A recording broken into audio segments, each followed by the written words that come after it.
Hello, everyone, and welcome back to podcast solution for pre-sales in this year, 2025, with a new season of the podcast. And it was interesting experience last year to start the podcast solution for pre-sales.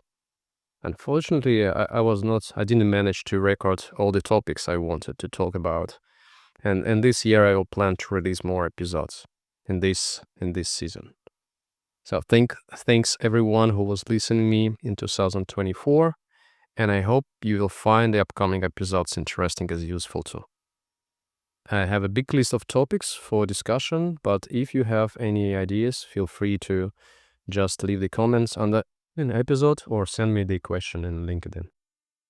Today, we are talking about the really important topic, lead qualification, and what is the role of the pre-sales. So why should pre-sales care about the leads? Let's have a look at the very start of any sales cycle. Out of nowhere, a new potential customer appear. The pre-sales person is busy with their task. So in your team, the team is working on the RFP preparation, the workshop preparation, demo, tuning, POC, etc. At the same time, the managers in the company are making very important decision whether to go into the sales opportunity or not. And should we invest resources into this opportunity or not? And an experienced pre-sales manager may not realize that the biggest workload and cost could fall into their teams. So the question is, should pre-sales be involved? And the answer is definitely yes. But as always, there is the many buts. And these buts affect your budget, your team satisfaction with the result, and relationship with other departments as well. It's really important. Today, my goal is to find a balance, where both pre-sales team and a company will be benefited from the lead qualification process. And at the end, as usually what I do in my podcast, I share my 10 recommendations for pre-sales managers. So let me continue with the question, what actually the value of the pre-sales at this stage? Let's think about the value when we are doing the qualification process. The pre-sales are part of the sales team, right? And responsible for the final result as the signed contract. Their role in the sales process is defined by the technical knowledge they own, which help to explain to the client why the company's solution is or service is better. So since the pre-sales have a lot of the experience working with the documents and tenders, they can quickly understand if the lead worth working on. Salespeople usually not always have this experience. Some of them keep their pipeline full. They try to use every possible lead to show the activity. And pre-sales, as the pre-sales, we also want to close the deals, but pre-sales managers wants to use their team's time and resources in most effective way. In my experience, the pre-sales can help a lot also by checking what the salespeople write in the system. And what I mean by the system, let's for example, CRM, take the CRM.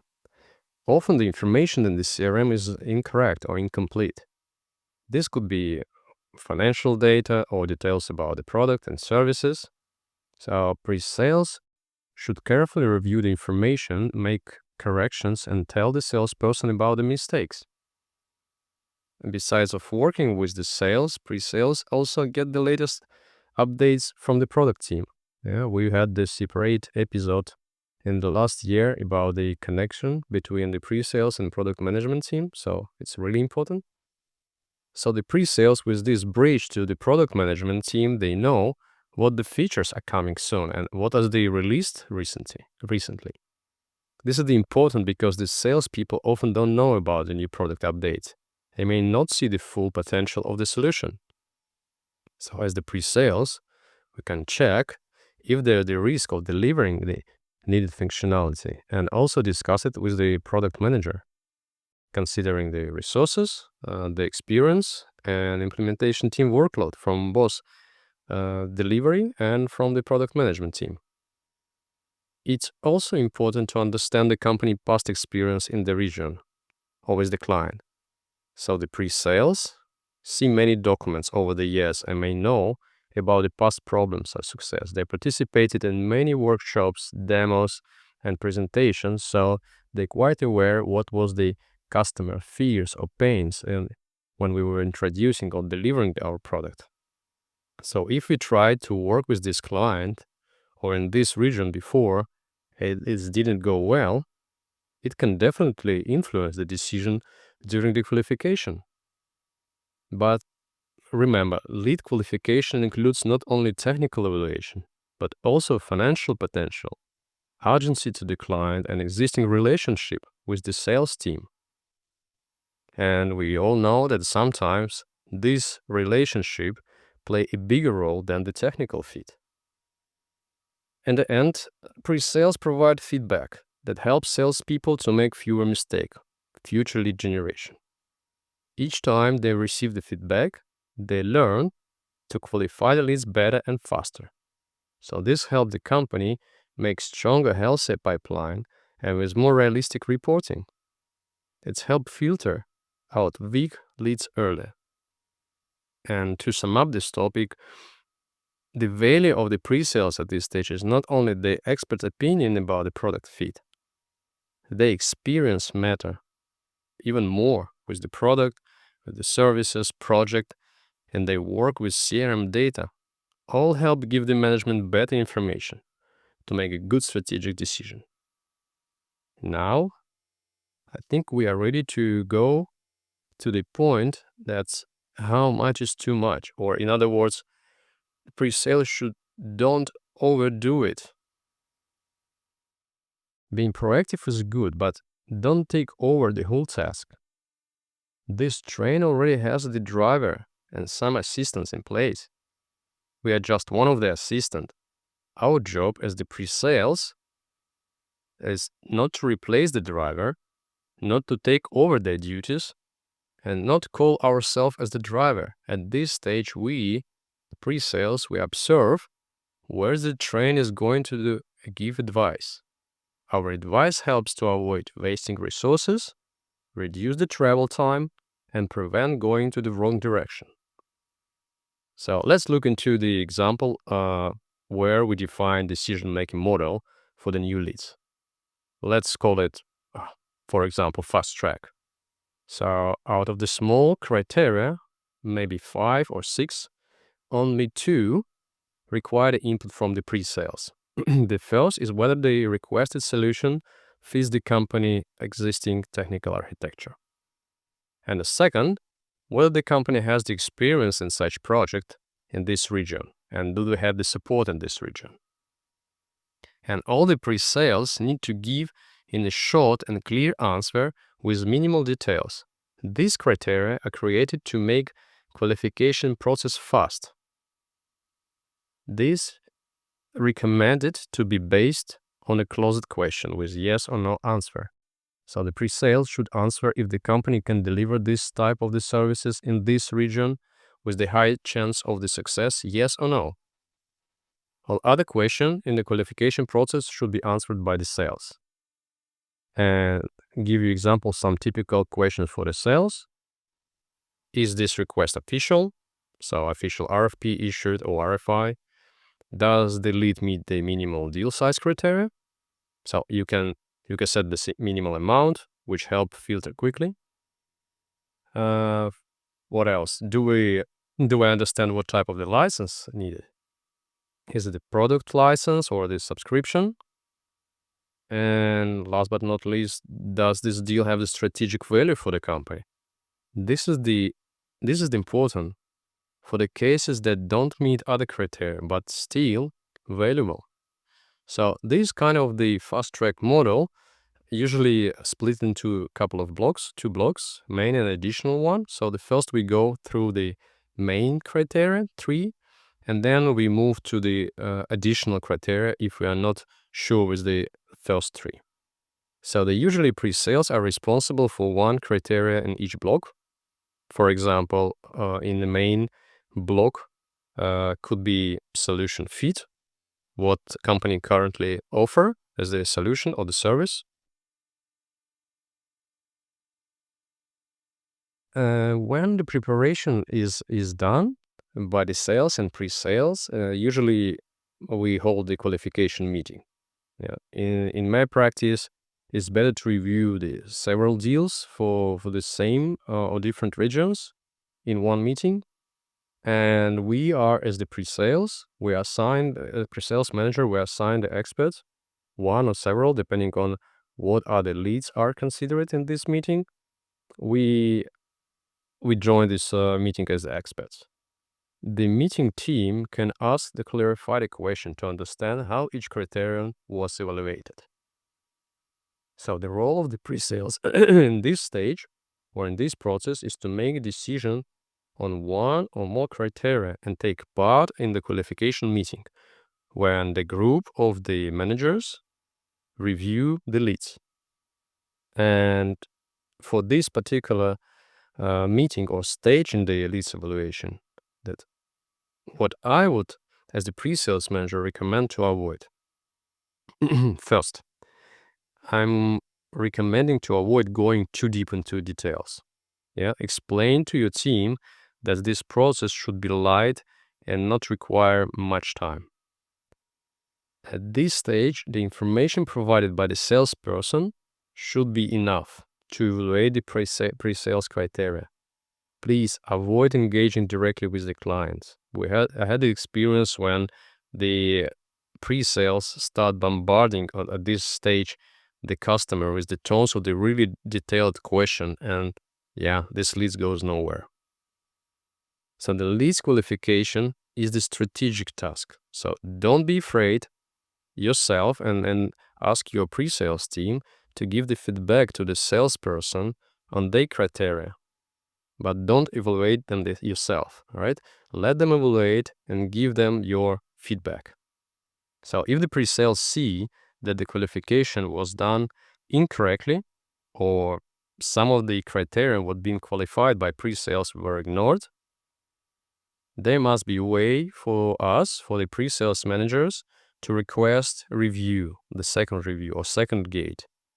Pre-sales manager must understand that decision at this stage bring real consequences, extra cost, pressure on the team, and for the company itself, it could be damage for the reputation if we go to the lead that we wrongly qualified.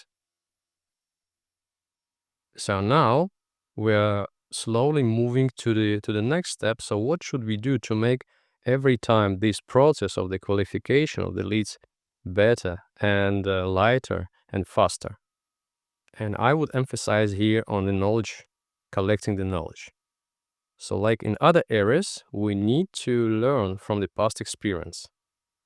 Collecting the knowledge really improves this model that we are developed to qualify the leads. If we have enough data about the leads created by the team, we can analyze them better. So first, we can make a clear structure and show results visually, right? Pre-sales can create so-called profile model of an ideal customer using the 6 typical qualification factors. So that way, from the beginning, we can group our leads and work more efficiently. With these customer profiles and this kind of a model, we can see which lead generation channels work best. Pre-sales can update the customer profiles from time to time and inform, of course, the sales and business development team about these updates. Ideally, sales should review these profiles regularly with the pre-sales together. It's also important to look at the leads that didn't pass through the qualification process. If they from a certain group, what could be examples, some region or with some certain budget, we should define our position on them or even automate qualification process. So who knows, maybe this rejected group can become a new opportunity for the business development. This question can be discussed with the product team to understand the new market needs and also with the regional delivery team. So based on this discussion, we can decide to open probably a new direction and a new profile or make the whitelist for such profiles or run special marketing campaign online or at local events. Yeah, so please just don't disregard disqualified leads. Also analyze them and make some ideas out of it, probably as the new opportunities for us. So all this again shows how important good and careful lead data entry is. So pre-sales should help the sales team structure, understand, and visualize this data. Now, I want to touch a little bit the topic relations between sales and pre-sales, especially during this important stage of the sales process, lead qualification. So these two teams work closely together. The success of the company depends on how well they cooperate, especially during the lead qualification.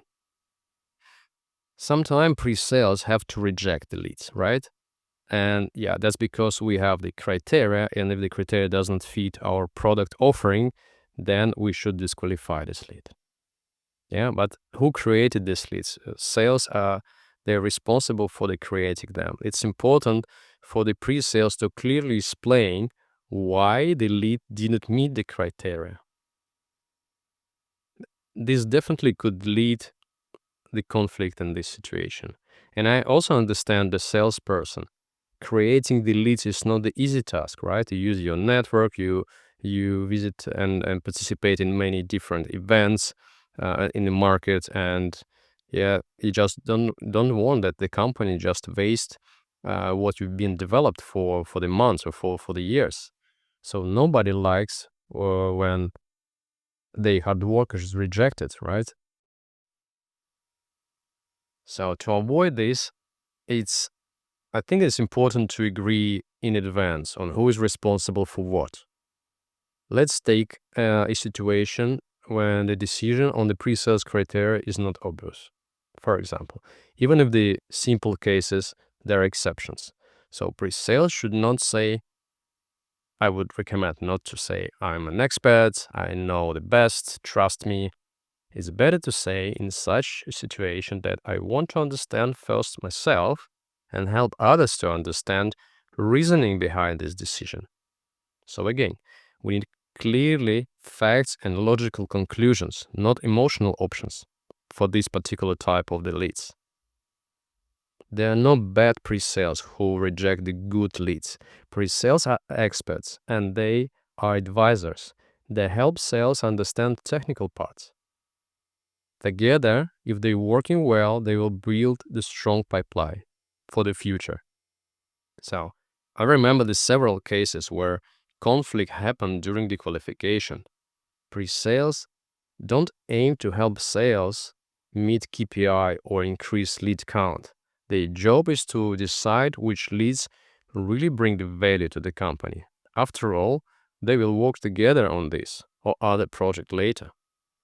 If the in any case, if the conflict happen, personal emotion must be removed.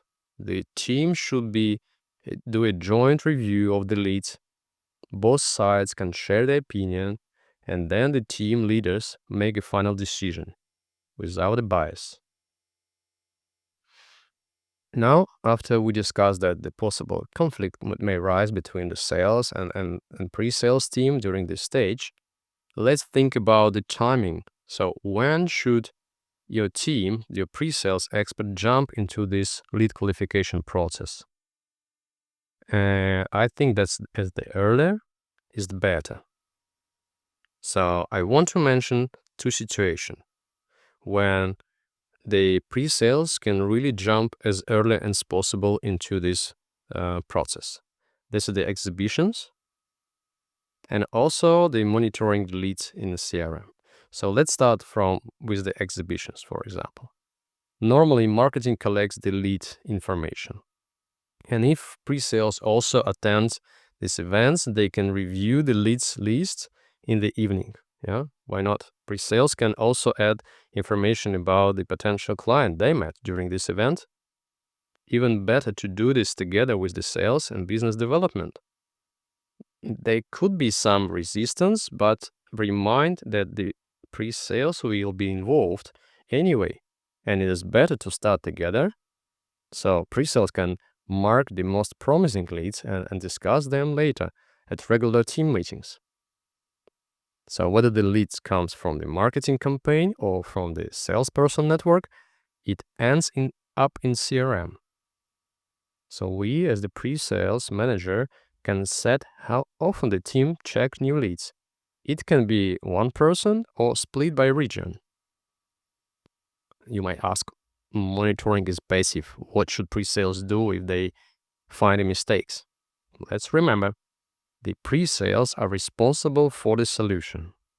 So they must check if the proposed solution, first, match the client's industry, includes components that are restricted in the region, includes elements still under development, and as soon as we check it, and the pre-sales check it, then they should clarify with the lead owner and make sure corrections are entered in the CRM. These actions don't make much time, but help the team stay ready and avoid last-minute rush before qualification meeting. So now, after we went through this, the value of the pre-sales in the lead qualification process, how we should collecting the data to define the profile of our customers or potential customers, the conflict that could rise between the sales and pre-sales team during the lead qualification, and finally, what should be the level of involvement of the pre-sales team. Let's move on to the last part of the podcast, of the episode. This is my solutions, 10 solutions for pre-sales managers. So the number one, once again, I already mentioned this several times during this episode, watch the CRM. Regularly check new leads and the quality of the information about the solution. Improve it together with the salesperson. Be a real team, together. Second, balance objective and subjective judgment. Create a simple framework, good fit, not good fit, for easy evaluation. Number 3, don't overcomplicate. Stop creating huge technical questionnaire for the sales to fill in with the client. It confuses and pushes them away. Number 4, give feedback. Analyze leads and qualification results. Your feedback helps reduce disqualified leads. Number 5, keep the product team informed. Share information about the qualified and rejected leads, especially when the rejection is due to technical reason. Number 6, help managers plan resources. Use the pipeline and predict the need of the extra resources, or redistribute existing ones. Number 7, use the latest information. Stay updated about the product and project developments. Number 8, help marketing. Show the results of the leads from the event. It helps them to plan future activities and compare event performance. Number 9, create a persona. Work with the sales to build a client persona that fits the qualification criteria. And last but not least, number 10, be on the same side as the sales. For qualified leads, give more personal insight. For rejected, stay objective and use the facts. That's kind of a logical end of this episode.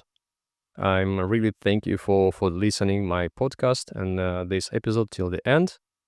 Very soon you will hear the new episodes on the podcast, and thank you very much being with me today, and have a nice day. Talk to you soon.